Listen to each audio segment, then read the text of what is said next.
আমাদের হয়ে গেল সানরাইজ, খুব ভালো দেখলাম। যে পিছনে দেখা যাচ্ছে কাঞ্চনজঙ্ঘাকে, দেখো দেখতে পাচ্ছ। এবার আমরা ফিরবো রুমের দিকে, কারণ এবার একটু খাওয়া দাওয়া করে আমাদের বেরিয়ে যেতে হবে 7টার মধ্যে। এগুলো কিন্তু পুরো বরফ একটা লেয়ার তৈরি হয়ে গেছে, মানে কি লেভেলের ঠান্ডা তাহলে বোঝা যাচ্ছে। আর ওই আমাদের হোমস্টে, আমরা এখন এদিক দিয়ে নামবো। Good morning. তো আজ আমরা এখান থেকে ট্রেক স্টার্ট করবো। সানরাইজ দেখে চলে আসার পর রেডি হয়ে নিয়েছিলাম। এবার আমরা সবাই বেরোবো, আমরা পুরো রেডি, ব্রেকফাস্ট হয়ে গেছে। আর আজকে যাচ্ছি কালাপুকুরি।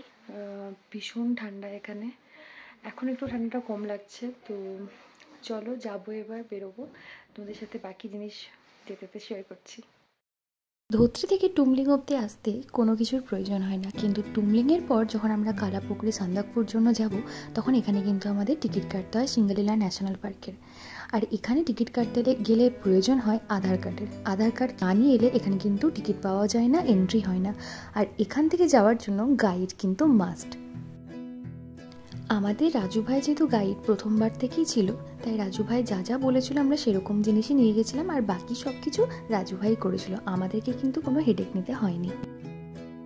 খানিকক্ষণ এখানে রেস্ট করতে করতে বাকিরাও দেখলাম চলে এলো। তারপরে আমরা বেরিয়ে পড়লাম নেপাল হয়ে রাস্তাটা দিয়ে। এই রাস্তাটা দিয়ে আসলে গাড়ি যায়, হেঁটে কিন্তু খুব একটা যায় বলে আমার মনে হয় না, কারণ আগেরবার যে রাস্তা দিয়ে আমরা গেছিলাম সেটা কিন্তু অপূর্ব ছিল। যদিও এই নেপালের গ্রামটাও কিন্তু আমাদের অজানা ছিল, তাই এই রাস্তাও কিন্তু আমাদের খারাপ লাগছে না। এই রাস্তাটা একটু প্রবলেম হচ্ছিল হাঁটতে, যেহেতু প্রচুর পাথর ছিল আর এই রাস্তা দিয়ে প্রচুর গাড়ি যাচ্ছিল, তাই আমাদেরকে বাঁ দিক ঘেঁষেই কিন্তু যেতে হচ্ছে। এখানে হাঁটতে হাতে রাজু ভাই বললো খানিকক্ষণ বসে নিতে।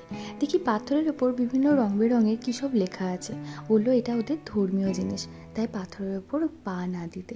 তাই আমরা যতটা সম্ভব ফটো তুলে ওখান থেকে আবার বেরিয়ে পড়লাম সামনের দিকে হাঁটতে।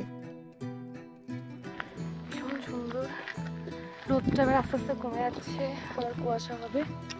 এখন সবাই আসছে আস্তে আস্তে, আমরা হাঁটছি।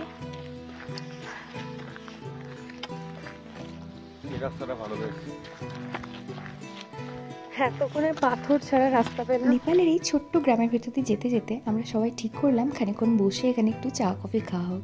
খানিকক্ষণ বসাও হলো, একটু করে চা কফি, কারোর কাছে মুড়ি, কারোর কাছে চিড়ে, যে যেরকম পারলো সবাই একটু খাওয়া দাওয়া করে নিলাম। তো আমরা নেপালের থেকে এবার বেরিয়ে আবার আমরা ওয়েস্ট বেঙ্গলের দিকে যাচ্ছি। আমাদের পিছনে যে মোড়টা থেকে আমরা এখানে এলাম, এটা ওয়েস্ট বেঙ্গল। যদি যাওয়া যেত তাহলে ওটা কাঠমান্ডু পড়তো, বাট আমরা যে রাস্তা দিয়ে আবার যাচ্ছি সেটা আবার ওয়েস্ট বেঙ্গলে আমরা ঢুকছি আস্তে আস্তে।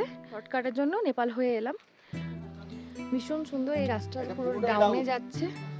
এখান দিয়ে আমরা এখন যাব, এই রাস্তা ধরেই সোজা, এরপরেই গৈরিবাস। গৈরিবাস অবধি নামার হলেও রাস্তাটা কিন্তু বেশ স্লিপারি, খুব ধীরে সুস্থে আমরা সবাই মিলে নামছিলাম। আর এরকম নামতে নামতে পাহাড়ের মাঝে খুব সুন্দর জায়গা পেয়ে বসে থাকতে কিন্তু বেশ ভালো লাগছিল।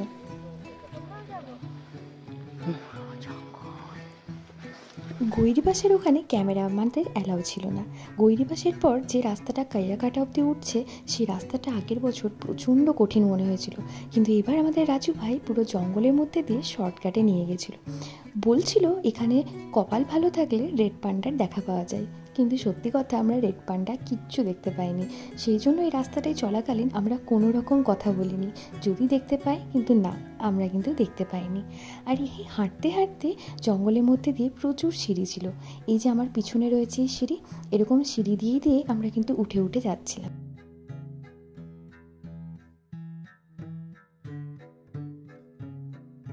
আবার খানিকক্ষণ একটু বসে নিলাম, তারপরে আবার হাঁটা শুরু করলাম কাইয়াকাটার দিকে।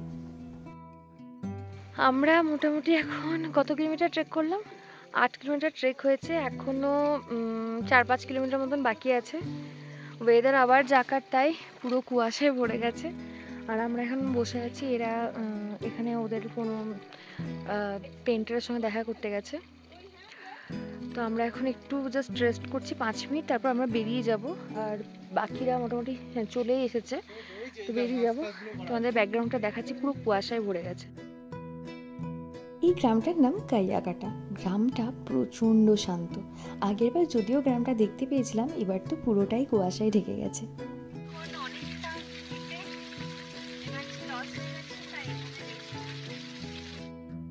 কাইয়াঘাটা থেকে কালাপুকুরি বেশি দূর নয়, কিন্তু রাস্তাটা কিন্তু অনেকটাই মনে হয়, কারণ সকাল থেকে হাঁটছি, তাই মাঝে বসে সবাই মিলে একটু ড্রাই ফ্রুটস, একটু জল খেয়ে খানিকক্ষণ রেস্ট করে নিলাম।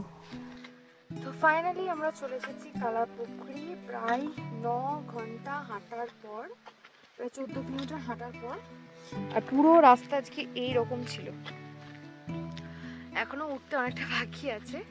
তো ওঠার পর কি আছে কালাপুকুরিতে সেটা আমরা আগেরবার দেখতে পাইনি, এবার দেখবো বলে একটু সবার আগে আগে আমরা এসেছি। এখনো পর্যন্ত পিছনে কেউ কোথাও নেই, কারণ ওরা অনেক পিছনে থেকে গেছে, আমরা আগে চলে এসেছি। তো এখান থেকে ভিউ হলো এটা, কিন্তু কুয়াশার জন্য সবটাই ঢেকে আছে। কিন্তু কালাপুকুরিতে কি আছে, কালাপুকুরি লেক বাদ দিয়ে জায়গাটা কিরকম সেটা আমরা দেখার চেষ্টা করবো এবার।